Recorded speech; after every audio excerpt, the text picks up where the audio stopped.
Hey gang, welcome to the channel. Today we're taking a look at this FTX Tracer I bought from my son about 4 months ago, and we're seeing, is this the perfect beginner RC car? So it has a small brushed motor, I think it's a 380. It comes with a receiver slash ESC combined, comes with a small lithium ion battery and a USB charger, and this controller, which is actually quite decent.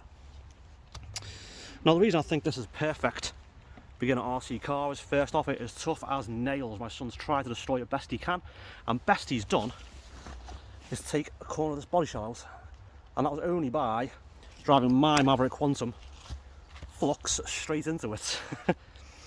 Also, it's not too quick, it's about 18-19 miles an hour top speed, and also it'll run on pretty much any surface.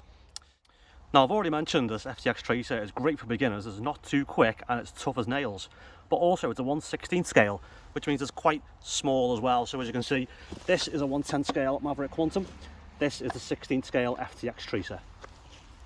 But another reason as well it's so good for beginners is it's super cheap as well. So it's £60 for this when I bought it 4 months ago. They're about 65 now online, and they're great value for money, they really are.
So to sum up, guys, I'd say this FTX Tracer is one of the best beginner RC cars you can possibly buy. Hope you guys enjoyed the video. You guys take care.